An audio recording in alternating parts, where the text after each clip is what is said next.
بسم الله الرحمن الرحیم خامسا المعرف بألف ولام بأل، ٹھیک ہے۔ پانچ وہ ہے کہ وہ ہو تو نکرہ، وہ اسم کے جو نکرہ ہو لیکن معرفہ بنایا گیا ہو الف لام کے ذریعے سے۔ هو الاسم الذي دخلت علیہ ال فاکسبتہ التعریف، یہ وہ اسم ہے کہ جس پر ال داخل ہو جائے اور اس کو تعریف دے دے۔ مثال ذلک لفظ کتاب، لفظ کتاب جو ہے فإنہ نکرۃ، یہ نکرہ ہے۔ وإذا أدخلنا علیہ الف لام، اس پر اگر ہم نے ال داخل کر دیا فقلنا الکتاب، ہم نے کہا کہ الکتاب صار معرفتاً، تو یہ معرفہ بن گیا۔ انواع المعرفہ، وہ اس ال کی اقسام کی جو معرفہ ہے، یعنی جو نکرہ سے معرفہ بناتے ہیں۔ المعرفۃ نوعان، عہدیۃ و جنسیۃ، ایک عہدی ہے اور ایک جنسی ہے۔ الف لام عہدی اور الف لام جنسی۔ اولا العہدیہ، والعہد ثلاثۃ انواع، عہد جو ہے یہ تین قسمیں ہیں، ذکری و ذہنی و حضوری۔ ایک ذکری ہے کہ اس کو ذکر کیا جائے، و ذہنی کے ذہن میں ہو، و حضوری، یہ تین اس کے اقسام ہیں۔ العہد الذکری هو ان یتقدم ذکر فی الکلام لما دخلت علیہ الف لام، عہد ذکری وہ ہے کہ کلام میں اس کا ذکر پہلے ہوا ہو کہ جب اس پر الف لام داخل کیا جائے۔ الف لام جس کلمے پر داخل ہوئے تو اس سے پہلے جو ہے اس کا ذکر بھی ہوا ہو اس شخص کا یا اس نکرے کا۔ نحو قولک زارنی رجل فاکرمت الرجل، ای رجل مذکور من قبل، میرا ایک شخص نے اکرام کیا، میری زیارت کی تو میں نے اس شخص کا اکرام کیا۔ تو الرجل یہاں پر معرفہ بنایا گیا اس لیے کہ اس سے پہلے نکرہ کے طور پر پہلے ذکر ہو چکا ہے۔ تو یہاں پر یہ جو الف لام ہیں یہ الف لام عہد ذکری ہے، ٹھیک ہے۔ اس سے پہلے ذکر ہے نکرہ کی صورت میں، لیکن معروف ہے کہ وہی شخص ہے جس نے زیارت کی ہے، اسی شخص کا میں نے اکرام کیا ہے۔ وَنَحْوُ قَوْلِهِ تَعَالَى كَمَا أَرْسَلْنَا إِلَى فِرْعَوْنَ رَسُولًا فَعَصَىٰ فِرْعَوْنُ الرَّسُولَ، رسولا نکرہ ہے پہلا والا، دوسرا والا الرسول، اس پر الف لام جو آیا ہے وہ الف لام عہد ذکری ہے، اس لیے کہ پہلے رسول بتایا گیا ہے کہ کون تھے، تو فرعون نے رسول کی نافرمانی کی تو پتہ چلتا ہے کہ کون سے رسول تھے۔ وقوله تعالی مثل نورہ کمشکاۃ فیہا مصباح، المصباح فی زجاجہ، ٹھیک ہے۔ مصباح پہلے نکرہ یا پھر معرفہ لایا گیا، تو اس دوسرے المصباح میں جو الف لام ہے یہ الف لام عہد ذکری ہے۔ دوسرا ہے العہد الذہنی او العلمی، عہد ذہنی یا عہد علمی، هو ان یکون ما دخلت علیہ الف لام معلوما لدى المتکلم والمخاطب قبل الکلام، بات کرنے سے پہلے جس چیز پر یعنی جس اسم پر الف لام کو داخل کر لیا گیا وہ متکلم اور مخاطب دونوں اس کو جانتے تھے، اب بات نہیں ہوئی لیکن پہلے سے جانتے ہیں۔ جیسے قولک لصدیقک وقد ارسل الیک رسالہ، آپ کی بات اپنے دوست سے کہ اس نے آپ کو ایک پیغام بھیجا ہو، رسالہ میسج کیا ہو، وصلتنی الرسالہ، تو مجھے پیغام موصول ہوا، ٹھیک ہے۔ تو اگر آپ ویسے کسی سے کہہ دیں وصلتنی الرسالہ تو شاید اس کو سمجھ نہ آئے، لیکن چونکہ دونوں کے یہاں عہد ذہنی ہے، دونوں کے علم میں ہے، دونوں جانتے ہیں کہ رسالے سے مراد یہاں پر کون سا رسالہ ہے، تو یہاں پر یہ جو الف لام ہیں یہ الف لام جو ہے یہ عہد ذہنی کے ہیں۔ ونحو قولک اذ ہما فی الغار، کہ جب دونوں غار میں تھے، تو وہ غار پہلے سے معلوم ہے دونوں کو کہ غار کون سا ہے۔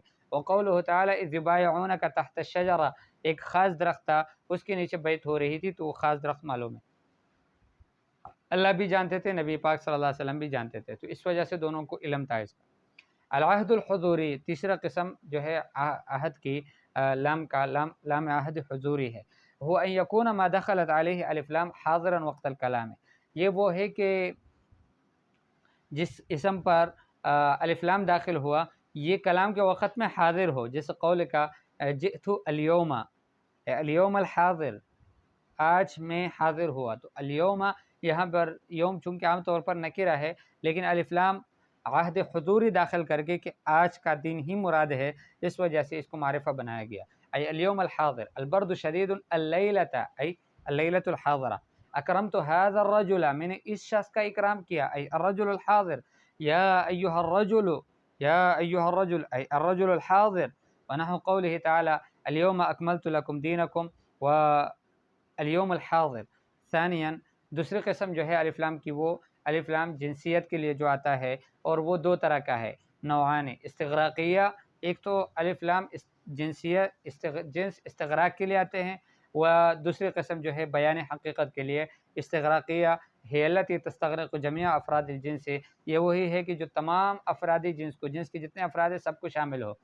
ضابطها، اس کا قاعدہ یہ ہے ان یصح حلول لفظ کل محلہ، یہ اس کا قانون یہ ہے کہ اس کی جگہ، اس الف لام کی جگہ لفظ کل آ سکتا ہو، جیسے قولہ تعالی وخلق الانسان ضعیفا، ای وخلق کل انسان ضعیفا، کہ ہر انسان کو ضعیف بنایا گیا۔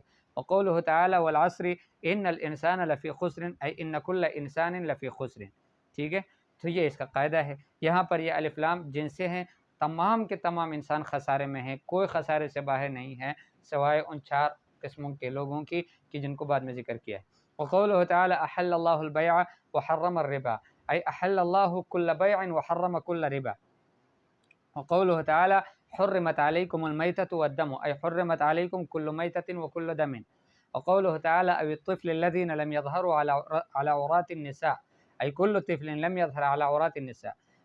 دوسرا وہ الف لام کی جو بیان حقیقت الجنس کے لیے آتا ہے، یعنی جنس کے لیے نہیں آتا، بلکہ جنس کو شامل نہیں ہوتا تمام افراد کو، بلکہ اس کی حقیقت کو بیان کرنے کے لیے آتا ہے، یعنی ہی التی تبین حقیقت الجنس، کہ جنس کی حقیقت کو بیان کرتا ہو، وہ طبیعتہ، اور اس کی طبیعت کو بیان کرتا ہو، بقطع نظر عن افراد ہی، اس کے افراد سے قطع نظر، بغیر اس کے کہ مغض البصر، کہ کوئی اس کی طرف نہیں دیکھنا کہ اس کا جنس کو دلالت کرتا ہے یا نہیں کرتا، اس کی کوئی ضرورت نہیں۔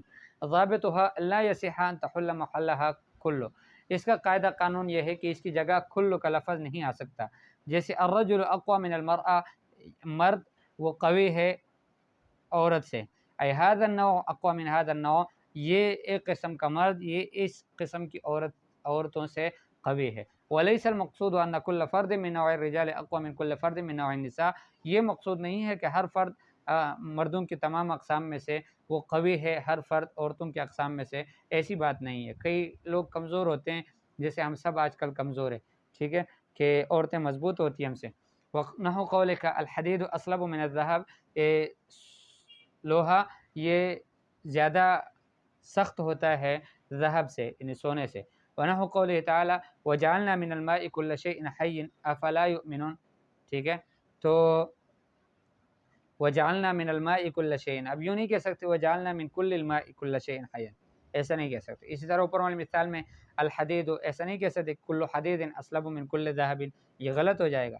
ونحو قول الشاعر ولقد امر على اللئيم يسبني فمضيت ثم قلت لا يعنيني۔ ونحو قولك يعجبني الزهر في اكمامه، کہ مجھے پل جو ہے، پل نہیں پھول، وہ اس کے شگفتے میں، جس میں وہ ہوتا ہے، اس میں مجھے اچھے لگتے ہیں۔